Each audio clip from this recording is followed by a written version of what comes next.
Hi, and welcome to this version of Does This Have Gum in It? With me, as always, is my colleague and gum guru, Maureen Akins, and we're going to be talking about dessert glazes. Now, in a fully sugared glaze like this one here, it's very thick and viscous, but when we take the sugar out, we lose other properties. Tell us about that. Whenever you remove sugar from a syrup type application, you're going to lose a lot of solids. And with those solids brings viscosity and textural attributes. And in our case here, suspension of particulates. So when you need to have those kinds of qualities, like having the orange peel and so forth suspended inside of here, when you take the sugar out, you can replace the sweetness, but not those same kinds of qualities. Absolutely. What's the functionality of that gum? The purpose of the gum in this is actually twofold. We first need to make sure that we have stability. In this case, all that suspension for all those pulp particulates that we have.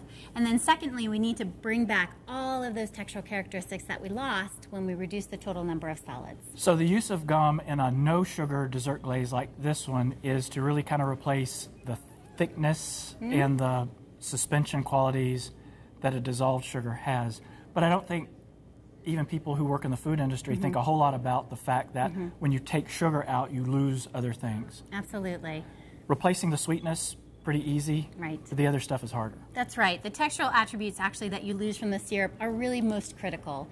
If we just simply replace the viscosity, it would only be halfway done. We have to go back and actually look by doing a texture map, all of those minute details that actually make the texture what it is when you look at the full sugar version. So using our texture revolution attribution process, did you map the fully sugared version? Absolutely. And we use our standard three-step process. We're first going to look at it visually, see how it actually appears. We're going to mechanically manipulate it to make sure that we've matched that. And then at the end, we're finally going to put it in our mouth. We're going to do all of those oral characteristics when you first put it in your mouth, after you've manipulated it several times, and then after swallowing. So let's do our taste comparison and see if the gum systems in the no sugar version mimic the fully sugared version.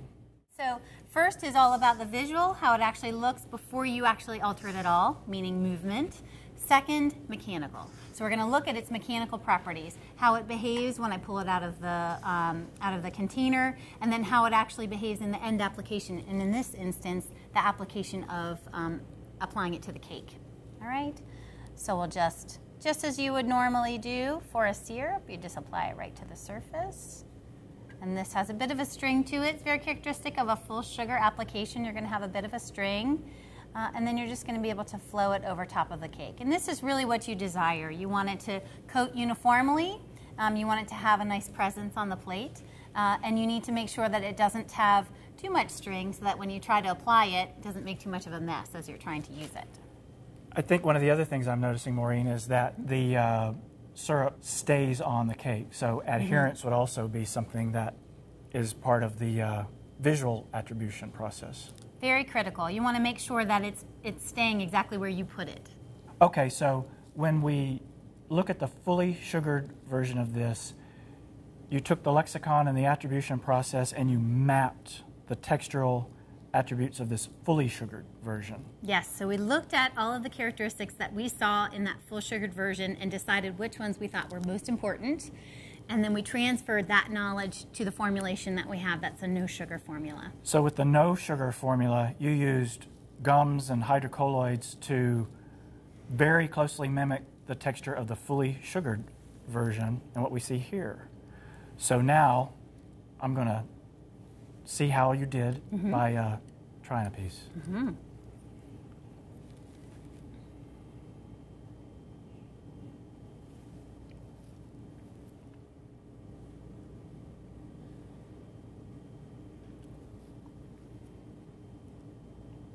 Okay, so when we took the sugar out, we really didn't lose anything in the way of sweetness. And frankly, we didn't really lose anything in the way of texture. It sits up on the cake nicely. It stays in my mouth and really gave me the same kind of textural experience as the fully sugared version. But what I've heard you say is that the no sugar syrup isn't exactly the same texturally as the other one. Can you tell us about that? That's right. It's not exactly the same. As we went through the mapping process, we found that actually some of the attributes we can't match exactly. But we found it to be okay because we think we actually made some slight improvements. We think we have a slightly better cling on the surface. We think we have really great flavor transfer and really a long extended flavor release that you find in the mouth, which actually makes it maybe even a little bit nicer than the full sugar version. So what we've learned on this version of, does this have gum in it? That the attributes that we really enjoy about sweetness can be used with a no sugar dessert glaze like this one. Yes, we can absolutely replace all of those textural attributes that you lose when you take sugar out of a syrup and make something that's very comparable to its full sugar version. I can tell you it tastes really good, and I'm going to finish both when we're done taping. But in the meantime, if you want to learn more about the texture attribute process or using gums and gum systems, come to our website, download the information, or call the Gum Guru and talk with him or her yourself. In the meantime, please come back again for the next version of, does this have gum in it?